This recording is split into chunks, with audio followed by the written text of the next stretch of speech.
Diam tak berkata, bergerak mengubah Persib jadi seperti Kroasia. Sebuah kalimat yang dapat menggambarkan bagaimana tajamnya analisis seorang Bojan Hodak dalam merubah Persib Bandung yang terpuruk setelah peninggalan Luis Milla. Datang mengemban misi yang ekstrim, misi yang mana para haters bilang adalah misi bunuh diri, yang mana Hodak diberikan misi khusus yaitu harus bisa merubah Persib, yang saat itu skuad Maung Bandung terjebak di posisi 16. Kemudian bagaimanapun caranya, Hodak harus mampu membawa Persib keluar dari zona degradasi. Dan lihat apa yang ia lakukan.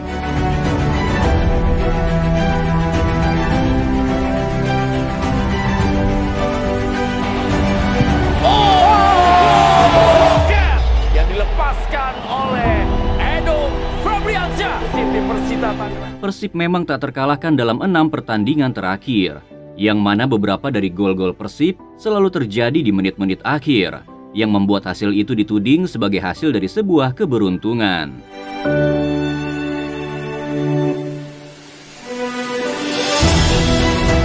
Melawan Persita Tangerang, Hodak benar-benar unjuk skill.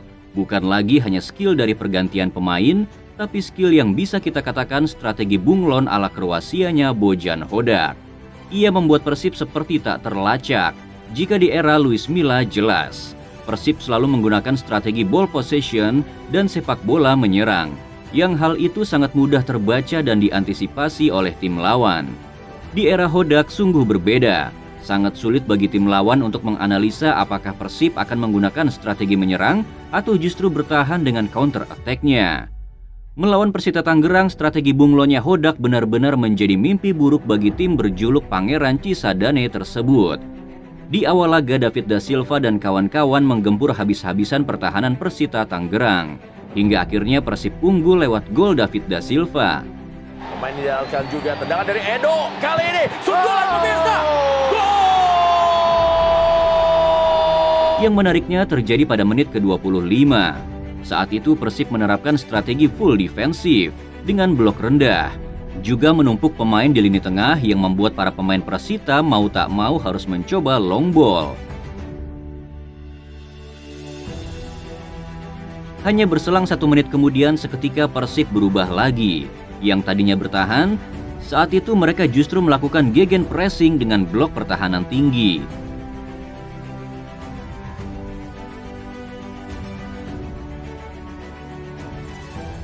Dan puncaknya terjadi di akhir babak kedua.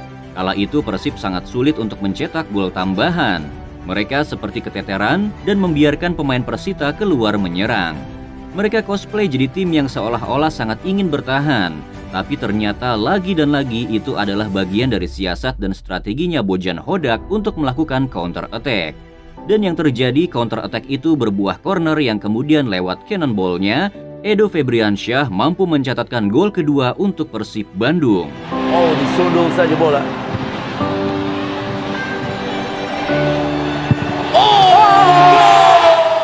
Itu baru dari sisi strategi. Belum lagi dari hal krusial lainnya, yaitu tentang kesulitan antar pemain. Sebelum Bojan Hodak datang, sudah menjadi rahasia umum di dalam tubuh Persib sedang terjadi konflik besar, yaitu konflik internal yang saat itu melibatkan langsung pelatih utama Coach Luis Milla. Yang desas-desusnya para pemain mulai tak mempercayakan taktik dari sang pelatih dan ada istilah pemain kesayangan. Namun di era Hodak itu tak lagi berguna. Siapa yang mampu memberikan segalanya untuk tim dan mampu menunjukkan tekad paling kuat, ialah yang dapat tempat. Bahkan tim yang dulunya sangat jarang kita dengar, yaitu Arisan Makarin, di era Hodak pemain ini selalu diberikan menit bermain, karena Hodak tahu pemain ini mau menunjukkan tekad yang tak main-main untuk menang.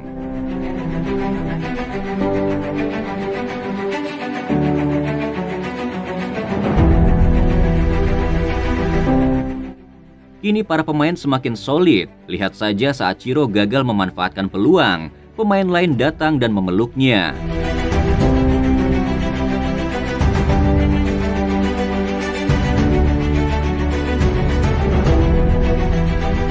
Juga saat satu terlihat mampu menguasai bola dan memaksa pemain lawan melanggarnya, pemain lain langsung menunjukkan gestur respect pada kerja keras rekan setimnya itu. Sebuah vibe positif yang ditunjukkan para pemain Maung Bandung, yang mana itu sangat berpengaruh bagi performa tim di lapangan. Striker macam David Da Silva pun sudah dituntut jangan manja dan hanya menunggu. DDS seperti diinstruksikan oleh Hodak untuk turun jauh menjemput bola. Dari sisi passing pun permainan Persib sudah mulai nyaman untuk dipandang. Yang hal-hal positif itu bahkan membuat suasana bench Persib sudah sangat begitu cair. Hodak sempat ditanya tentang apa rahasia perubahan permainan Persib yang mampu pesta gol ke gawang Persita. Apa yang ia sampaikan? Kita tidak pernah tahu. Mungkin karena Goran masuk, dia banyak berlatih dengan striker. Karena waktu dia bermain, dia adalah striker dan banyak mencetak gol. Goran Paulik merupakan asisten pelatih tambahan dari Kroasia yang Persib Bandung datangkan untuk mengasah individu setiap pemain terutama striker. Jawaban Hodak ini sama sekali tak pernah mau untuk membanggakan dirinya sendiri. Ingat saat ia ditanya tentang gol-gol Persib yang selalu terjadi di menit akhir, yang mana gol-gol itu dihasilkan oleh taktikal pergantian permainnya. Saat itu ia hanya menjawab itu mungkin hanya sebuah kebetulan. Sebuah jawaban yang menunjukkan jika pelatih ini sangat tak ingin besar kepala dan sangat tak ingin cepat puas. Ia sama sekali tak pernah mau menyinggung yang intinya ini adalah hasil dari taktikku.